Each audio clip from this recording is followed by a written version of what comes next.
Fala pessoal, como é que vocês estão? Tudo tranquilo? Na aula de hoje eu vou fazer um exemplo sobre sistemas discretos, né? Eu vou solucionar um exemplo mais cascudo sobre sistemas discretos, mas eu quero também falar sobre a função de transferência nesses sistemas. Assim como sistemas contínuos, eu tenho a função de transferência, meio que falei rapidamente na aula passada, eu vou formalizar a coisa um pouquinho melhor na aula de hoje. Então vamos supor que eu tenho um sistema discreto, né, seja um filtro, seja normalmente a gente faz filtro, né, mas seja qualquer sistema, pode até ser um sistema prático, não precisa ser um filtro digital, né? A gente viu que alguns sistemas eles são modelados por equações de diferença.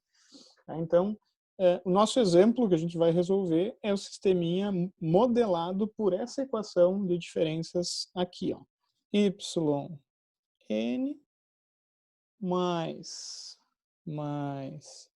y de n menos 1 mais 3 quartos de y n menos 2, que é um 2, ficou ruim. Isso é igual, vamos supor que eu tenha aqui x de n menos 1. Tá? O que eu quero fazer nesse exemplo? Eu quero resolver, todo mundo, tá bom, né? Dá para enxergar bem melhor que o quadro até.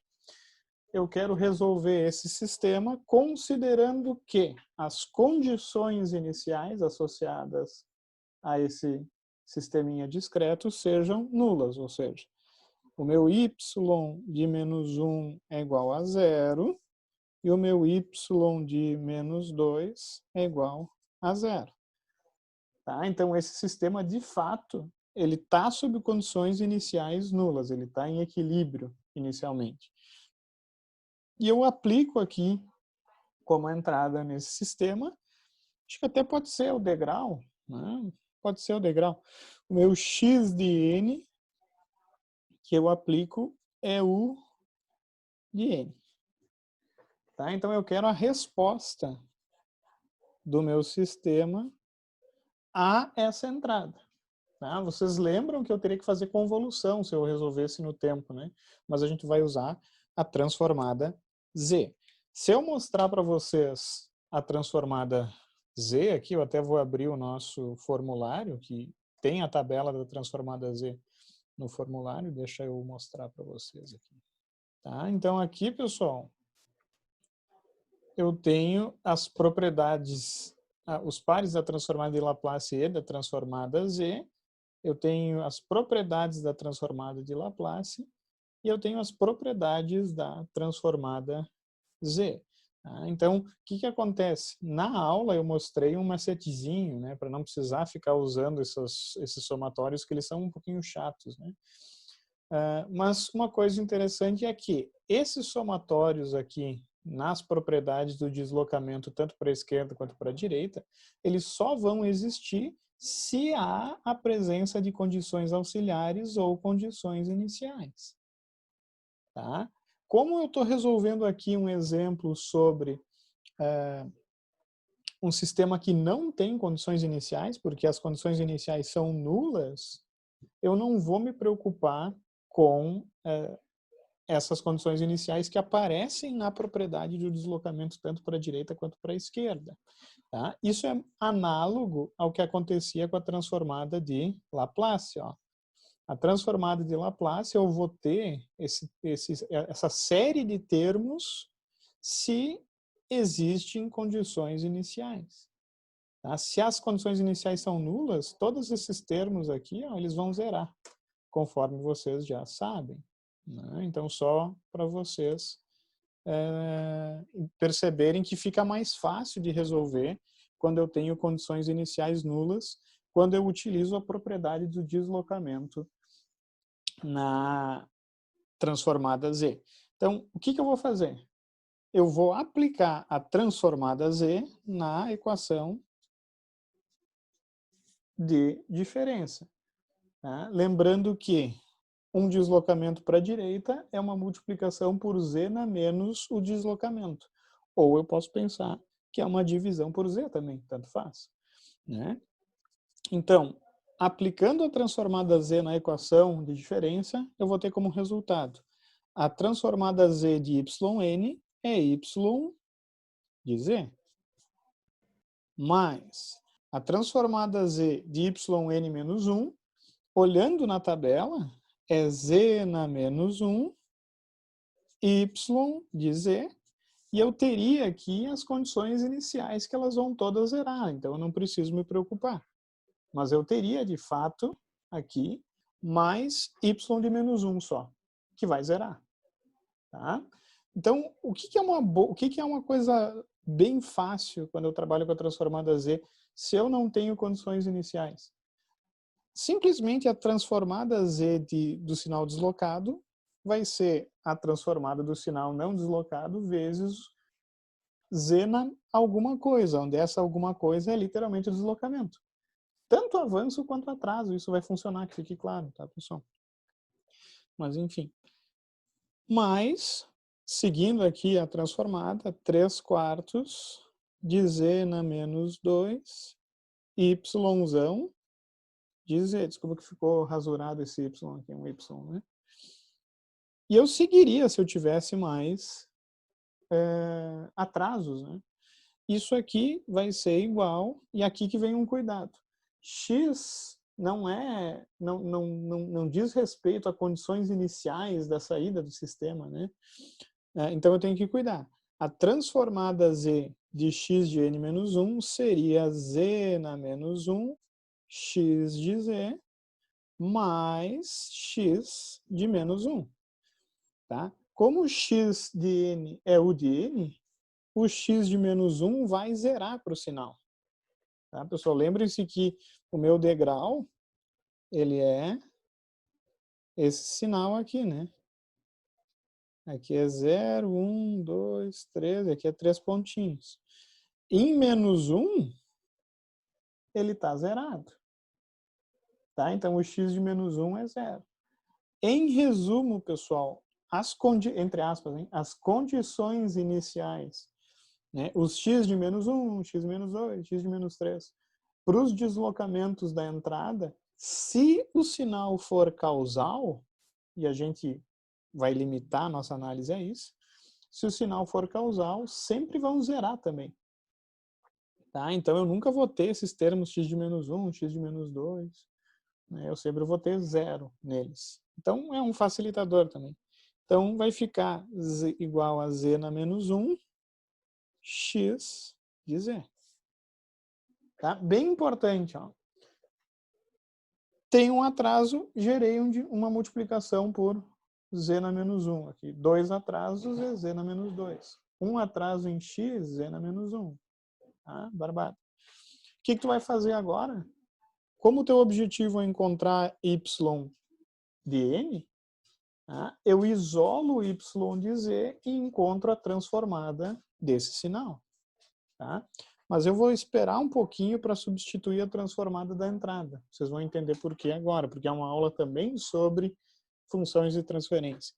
Então, isolando y, eu vou ficar y de z, 1 mais z na menos 1, mais 3/4 de z na menos 2. Isso é igual a z na menos 1, x de z. Tá? Esse 1 aqui é porque ele está sozinho aqui. O pessoal às vezes se confunde com isso. Né? O que acontece? Para o sistema discreto, assim como para o sistema contínuo, eu posso encontrar a razão entre a saída e o sinal de entrada. E vocês percebam que essa razão não é função dos sinais em si, mas sim da equação de diferença. Tá? Porque não importa o sinal x que eu utilizar, tá? Essa razão ela vai ficar imutável. Tá? Então, a gente diz que a gente dá um nome dessa razão entre saída sobre entrada de função de transferência. Então, esse sisteminha, a função de transferência, né, levando o x aqui para baixo, levando esse termo aqui para baixo, eu vou ficar com z na menos 1 sobre 1 mais z na menos 1 mais 3/4 de z na menos 2. Tá?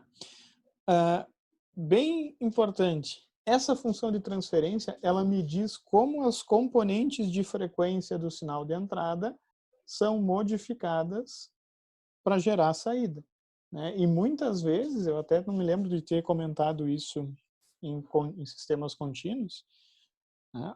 Essa função de transferência, ela aparece em diagramas de blocos, assim. Né? Entra o sinal x de S, a saída desse sinal, desse sistema, desculpa, então meu y de S, vai ser a função de transferência, que muitas vezes a gente dá o nome de H de S, ou H de Z aqui, né? Viajei total. Isso aí é o cacoete, hein, pessoal? É y de Z sobre x de Z, tá? Perdão. Tem que Isso mudar em vale... todos embaixo. O Y e o H. Isso vale para contínuo também, então não está totalmente errado. Né? Tá? Então, o meu y de z vai ser o h de z, que é essa função aqui, ó, vezes o meu x de z. Porque pode ver que eu posso deixar o x aqui do outro lado como produto. Né? Então, essa função ela age normalmente como um ganho. Né? E no domínio da frequência, ela é um ganho, em que eu multiplico as componentes de frequência do sinal de entrada pelo que a gente chama de resposta em frequência do meu sistema. Mais tarde a gente vai chamar isso em outras disciplinas, vocês vão falar isso, ou vocês vão chamar disso, para gerar o meu sinal de saída. É uma operação simples matematicamente de se fazer, mas ela é bem complexa de se entender como que isso é válido de fato, por que na frequência isso é um produto, né? Enfim, só que essa função aqui, ela tá bonita, eu considero ela bonita, mas eu prefiro trabalhar com potências positivas. Então, um jeito bem fácil de fazer e se trabalhar com as potências positivas, nesse exemplo, é multiplicar e dividir por z ao quadrado. Por quê? Porque é o maior produto aqui negativo que eu tenho. Né? Quando eu faço esse produto, eu estou multiplicando por 1 aqui, né? Vai ser z ao quadrado sobre z. Quando eu faço esse produto, eu vou ficar com z na menos 1 vezes z na 2, z. Né? Então, a função de transferência y de z sobre x de z, que eu até já vou chamar de h de z aqui, ela vai ser z na 1. Esse z ao quadrado vai multiplicar em todos os termos aqui, o famigerado chuveirinho, vai ficar z ao quadrado mais z na 1 mais 3 quartos. Tá? Então, essa é a minha função de transferência do meu sistema. Tá? O que é interessante da função de transferência? Tá? Ela é uma característica do sistema. Tá? Ou seja, ela independe dos sinais de entrada e de saída. Ela é literalmente essa razão. Se eu tenho x de z e y de z, eu posso, obviamente, obter a função de transferência. Tá? Mas é uma característica do sistema e não dos sinais envolvidos. Tá? Para qualquer sinal x, para qualquer sinal x de z que eu tiver, a saída do meu sistema pode ser encontrada pelo produto h de z pela transformada do sinal de entrada. Tá? E, de novo, h de z, ela existem valores de z que são especiais para essa função. Percebam que h de z é uma função em z também, assim como y de z e x de z. Como ela modela um sistema, ela é um pouquinho especial, ela não é um sinal, pessoal, que fique claro. Tá?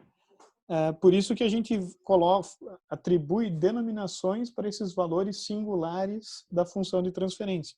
E na transformada z, assim como a transformada de Laplace, h de z possui polos e possui zeros.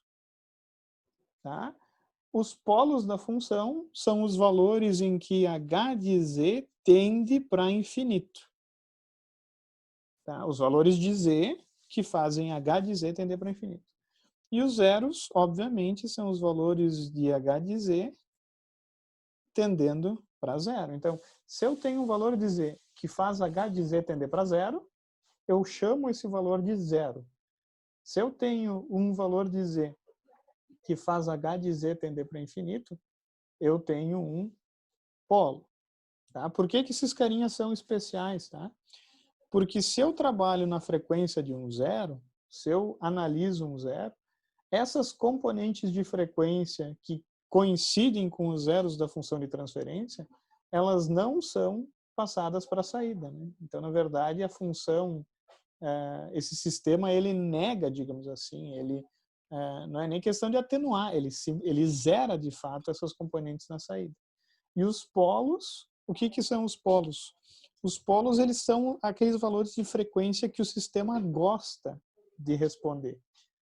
Né? Ele gosta tanto de responder que ele cria naturalmente as componentes de frequência que coincidem com os polos do sistema.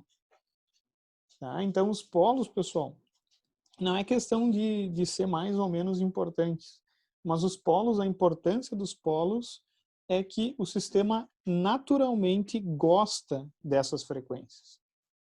Tá? Então, calcular polos e zeros no meu sistema, nesse ponto, é bem importante. Eu sempre vou pedir para vocês, encontre a função de transferência e depois calcule os polos e os zeros da função. Né? Então, vocês vão sempre ter que... conselho que eu dou, dado uma função de transferência, sempre calcula polo e zero. Né? Isso vocês vão, conforme vocês vão avançando nos conteúdos, vocês vão percebendo a importância da função de transferência. Né? Nesse sistema, né? E na verdade, na maioria dos sistemas, os zeros vão coincidir com as raízes do numerador e os polos vão coincidir com as raízes do denominador. Tá? Então, eu vou calcular bem rapidinho para vocês os polos e os zeros. Para calcular os polos, eu tenho que solucionar z ao quadrado mais z mais 3/4. Tá? E para...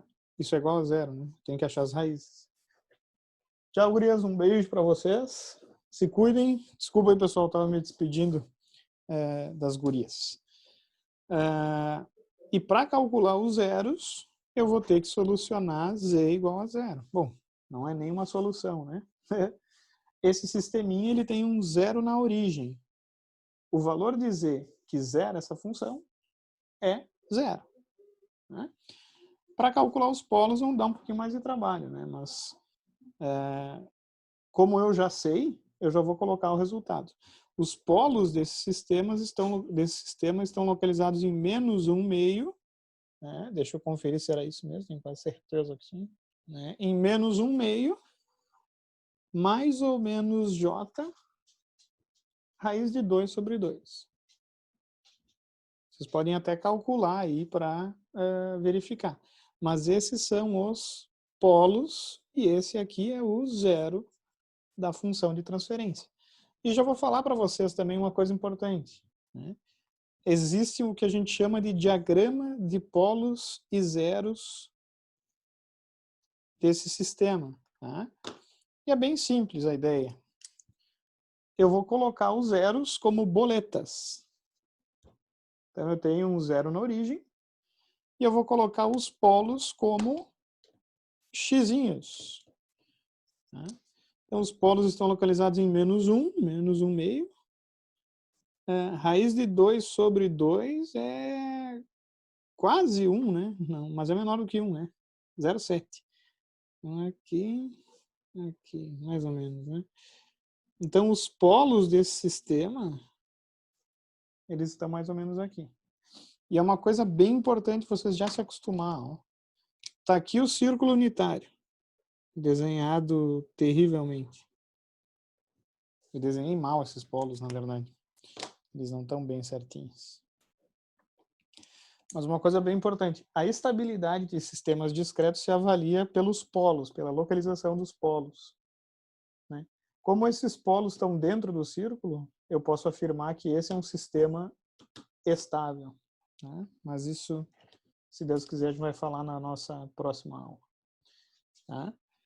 Então, qual que é o grande problema desse sistema? Esse é um sistema que tem raízes complexas. Então, esse é um sistema que tem um caráter oscilatório. Ele gosta de oscilar, esse bichinho aqui. Tá?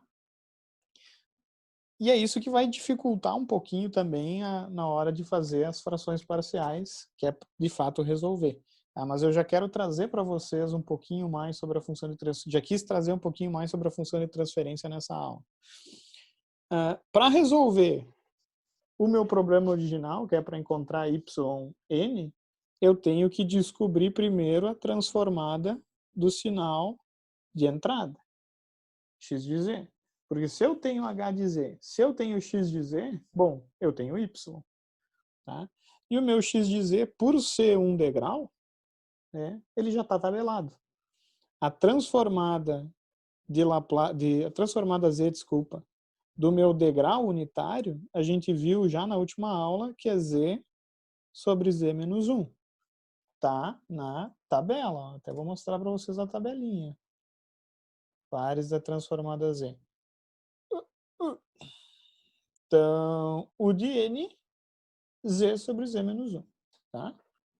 Então, pessoal, o meu y de z vai ser igual a z sobre, que é o h, aqui, ó, z ao quadrado mais z mais 3 quartos, vezes z sobre z menos 1. Tá? E é essa inversa, opa, ficou para baixo agora que eu não... E é essa inversa aqui que eu vou ter que fazer para encontrar o yn. Vou pegar mais uma folhinha aqui. Só que aí que tá. Como esse polinômio aqui, ele gera raiz complexa, deixa eu reescrever aqui em cima só.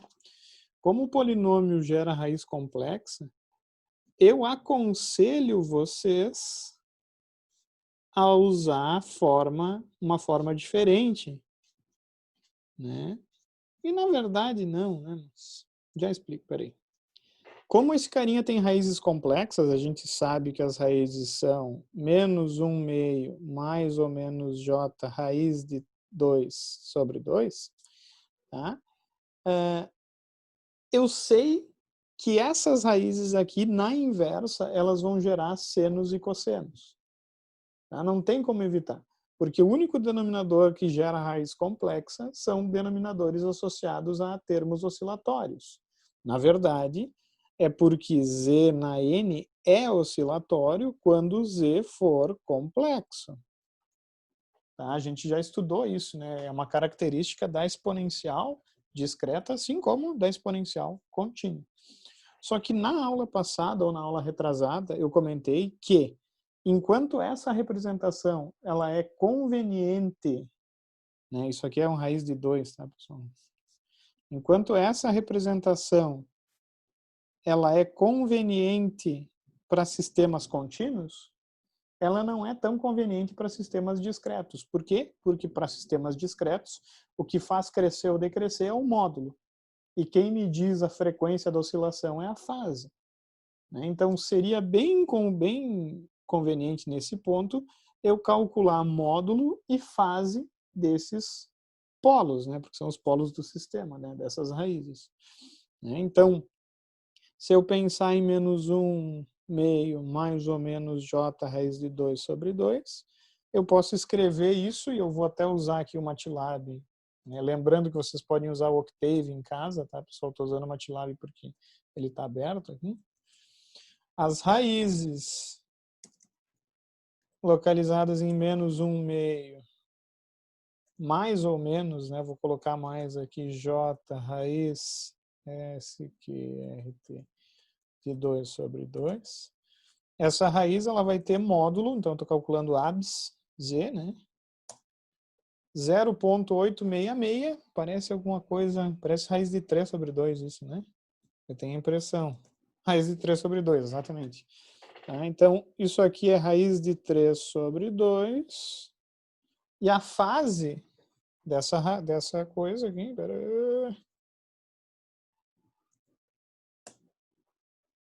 2,18.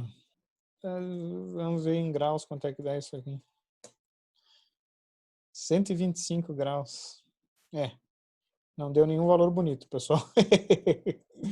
Tá? O ângulo vai ser mais ou menos 2,18 radianos. Tá? Deixa eu voltar aqui.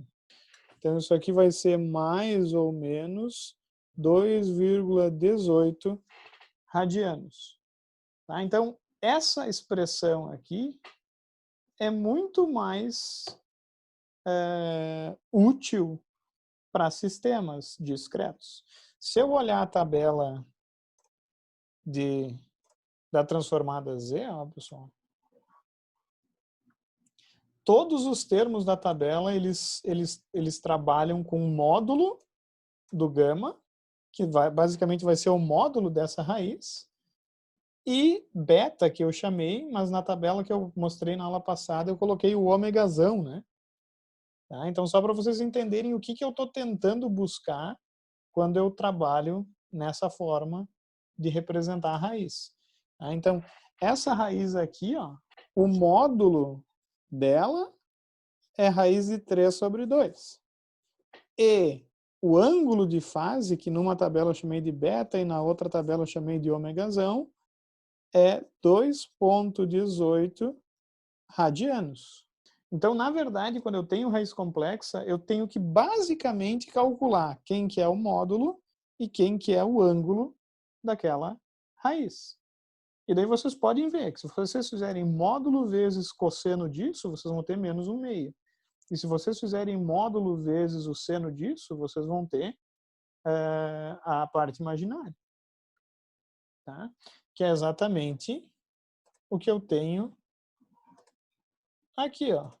Módulo cosseno, que é a parte real, e módulo seno, que é a parte imaginária.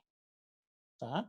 Então, na verdade, eu já tenho tudo pronto aqui para fazer, né, para pensar essa transformada. Tá? Só que aí que tá, a grande dificuldade está não encontrar, mas se acostumar com isso, né? Porque eu, por exemplo, trabalhei tanto com a transformada em Laplace que eu sempre penso em parte real e parte imaginária direto. Mas como isso é mais importante em sistemas discretos, né, a gente sempre vai buscar módulo e fase. Tá? Quem gosta de trabalhar com Laplace pode continuar trabalhando com aquela forma que a gente viu, que é z menos a parte real, vai ficar z mais 1/2 ao quadrado, mais a parte imaginária ao quadrado. E pasmem, ó, pessoal, se vocês pegarem essa equação e resolverem ela, expandirem ela, e vou fazer isso porque só estou afim de fazer agora, z ao quadrado mais 2 vezes 1/2 vezes z, mais 1/4, mais 2/4. Se vocês fizerem isso aqui, vocês vão ter exatamente z ao quadrado mais z mais 3/4. Tá? Então, esse polinômio é literalmente esse polinômio, só que escrito evidenciando parte real e parte imaginária. Coisa que está embutida aqui, né? Embutida em que sentido, né? Esse infeliz aqui, 3/4, ele vai ser módulo ao quadrado. Pode ver. Se tu tira a raiz aqui, vai dar quanto? Né? Vai dar raiz de 3 sobre 2. Se tu faz a raiz disso, né? Porque tu tem, né? Para quem não entendeu. Módulo ao quadrado, isso é igual a 3/4. Ah, então tá. Então o módulo, tira a raiz dos dois lados, vai ficar a raiz de 3 sobre 2. Olha só que milagre. E esse termo aqui, ó, que é 1, é literalmente 2 vezes a parte real. Né? Menos 2 vezes a parte real, tá? Que fique claro. Tá? Esse carinha aqui, ele vai ser menos 2 vezes o módulo vezes o cosseno, né, do beta. Né? Então, se eu pegar o módulo, se eu pegar o cosseno do beta, vocês vão ver que isso aqui vai ser 1. Se eu fizer 2 vezes raiz de 3 sobre 2 vezes o cosseno desse ângulo aqui, vocês vão ter exatamente 1. Por mais estranho que isso possa parecer. Então, essa fórmula chata e bizarra que está aqui, ó, na tabela Z, Isso aqui, ó, que eu coloquei aqui, é literalmente isso aqui, ó. Por mais estranho que possa parecer. Só que aqui está ajeitado de uma maneira a evidenciar a parte real e parte imaginária. E aqui está ajeitado de uma maneira de forma a evidenciar quem que é o módulo e quem que é a fase, porque isso é mais útil em sistemas discretos. Ficou uma rabiscaiada isso, mas eu espero que vocês estejam entendendo, né? Então, o que acontece? Eu já encontrei quem que é o módulo e eu já encontrei quem que é a fase, né? Tu vai ter agora que resolver as frações parciais, porque eu tenho isso aqui, ó, pessoal.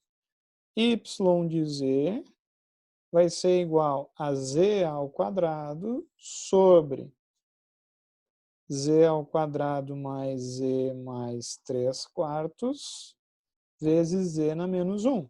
E tu não vai encontrar isso aqui tabelado nem a pau, tá? Tu vai encontrar um termo z sobre z menos 1 tabelado. E esse termo aqui, tu vai encontrar tabelado ele como seno e como cosseno, mas não esse produto. Então, a gente é obrigado a expandir novamente usando frações parciais. Tá? Como é que eu vou fazer? Que nem na aula passada. Eu não vou expandir direto YZ. Eu vou expandir YZ, ficou horrível isso aqui, sobre Z. Por que a gente faz assim? Porque a diferença entre a tabela de Laplace e a tabela Z é que toda tabela Z tem um produto por Z em cima. Então, eu divido por Z antes para expandir igual ao Laplace e depois esse Z vai voltar no produto lá, como último passo antes da inversa. Vocês vão ver bem rapidinho. Então, isso aqui vai ser Z ao quadrado sobre Z, tá aqui o Z que eu adicionei, z ao quadrado mais z mais 3/4, z menos 1. Tá? Então, eu vou cortar esse z com esse quadrado aqui. Portanto, y de z sobre z vai ser igual a z dividido por z ao quadrado mais z mais 3/4, z menos 1. E agora eu vou para a expansão de fato, né? Daí agora eu expando esse termo. E como é que eu vou expandir? De novo, que nem eu expandia para raiz complexa em Laplace. Tá? Eu sou obrigado não, né? Essa é a técnica que eu gosto. Eu vou expandir um termo para o cosseno, um termo para o seno e um termo para essa raiz real. Como? Bem fácil, ó. O seno e o cosseno têm a mesma base, têm o mesmo denominador, desculpa. Então, tu expande seno, ou cosseno e seno. E tu expande uma última fração para o z menos 1. Vou colocar c aqui. Para esse carinha aqui ser um cosseno, eu teria que ter a, né, que é a fração que eu quero calcular, que é o coeficiente, desculpa, que eu quero calcular. Para ele ser o seno, aqui em cima eu tenho que ter z menos a parte real. Perdão, pessoal. Para ele ser um cosseno, esse carinha tem que ter z menos a parte real aqui em cima. Tá? E a gente já calculou a parte real, é 1/2, né? Então, aqui vai ser z menos 1/2 mais 1/2. Para esse carinha ser o seno, aqui em cima eu vou ter que ter quem? Eu vou ter que ter a parte imaginária da raiz. Tá? E a parte imaginária da raiz a gente já viu aqui, opa, que é a raiz de 2 sobre 2. Que eu conseguiria via módulo e fase fazendo módulo vezes o seno de beta. Tá? Vocês podem fazer em casa e vocês vão ver que é raiz de 2 sobre 2. Então, vai ser raiz de 2 sobre 2. É assim que se faz. Expande o denominador para o seno e para o cosseno e cria, literalmente, cria usando parte real e parte imaginária as frações para o seno e para o cosseno. A partir daqui, pessoal, o desenvolvimento é igual. Tá? O desenvolvimento é literalmente igual ao que vocês faziam com a transformada de Laplace. E eu vou começar esse desenvolvimento, só não vou terminar, porque daí a gente na aula passada Na aula que vem, a gente vai ver o resultado juntos. Como é que eu vou fazer? Ó? O meu y de z sobre z, que é z sobre z ao quadrado mais z mais 3/4, que multiplica z menos 1. Isso aqui a gente expandiu nessas frações. Ó. Uma fração para o cosseno, uma fração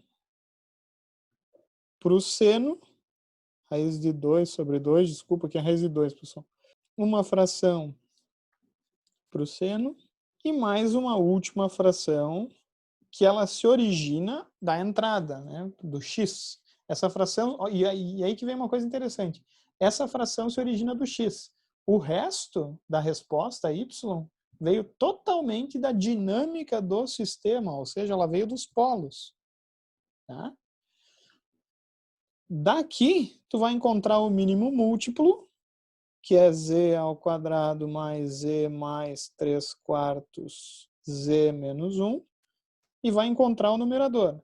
Isso dividido por isso vai cancelar, vai sobrar só z menos 1, vai ficar a z mais 1 meio z menos 1, mais b raiz de 2 sobre 2 vezes z menos 1. Da mesma maneira vai cancelar, né, o termo da raiz complexa, vai sobrar só z menos 1.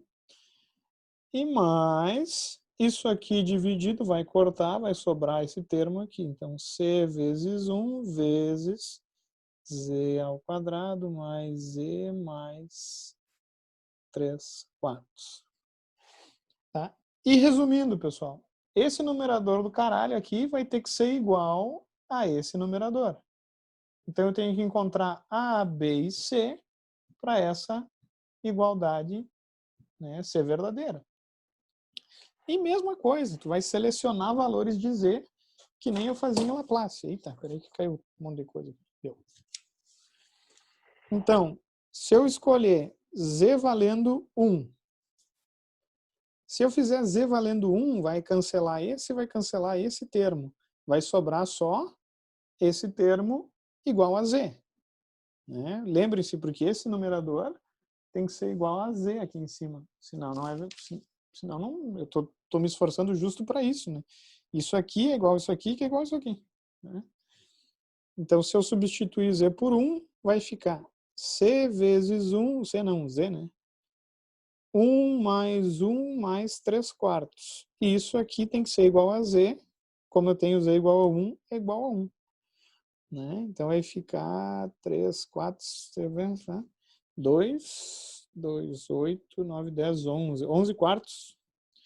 Né? Então, C vai ser igual a 4/11. Selecione outro valor de Z.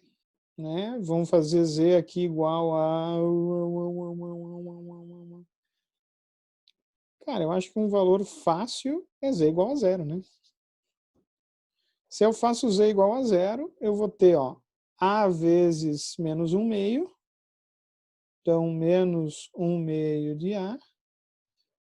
Mais B vezes menos, né? Então, vai ser menos raiz de 2 sobre 2B mais 3/4 de C, né? Isso é igual a 0. Só que eu já tenho o valor de C, que é 4/11, né? Então, isso aqui vai ficar 3/11, né? É. Então, eu tenho que menos A sobre 2, menos raiz de 2 sobre 2B, mais 3/11 de C, isso é igual a 0. Não, 3/11 sem o C aqui, né? Então, eu já tenho uma equação, ó, menos A sobre 2, menos raiz de 2 sobre 2B, isso é igual a menos 3/11. Basta agora mais uma equação e eu posso encontrar A e B. Pessoal, a gente já está esgotando o nosso tempo eu vou colocar 3 pontinhos aqui e a gente vai terminar na aula que vem. Mas eu quero que vocês tentem encontrar até a aula que vem. Então, é o tema de casa. Terminar. E de preferência, pessoal, revisem, né? Façam do zero até chegar aqui e depois terminem. Tá? Senão a gente vai ficar até muito tarde e dessa maneira também vocês já dão uma estudada. Beleza? Selecionem qualquer valor de Z aqui para ter o próximo valor. Por exemplo, um valor bom aqui é Z igual a menos 1/2. Né? Daí zera o A. Zero o A. Zera o A. Ó, menos 1/2 era melhor, hein? Ter usado antes do zero, com certeza. Porque zera o A, vai ficar com o B, tu já tem o C, tu calcula o B. E daí tu substitui nessa equação para ter o A. Tá? Então fica essa dica aí. Eu ratei no final. Belezura então, pessoal? Falou, pessoal. Aquele abraço. Fiquem com Deus aí. Aproveitem o feriado para estudar. Jura?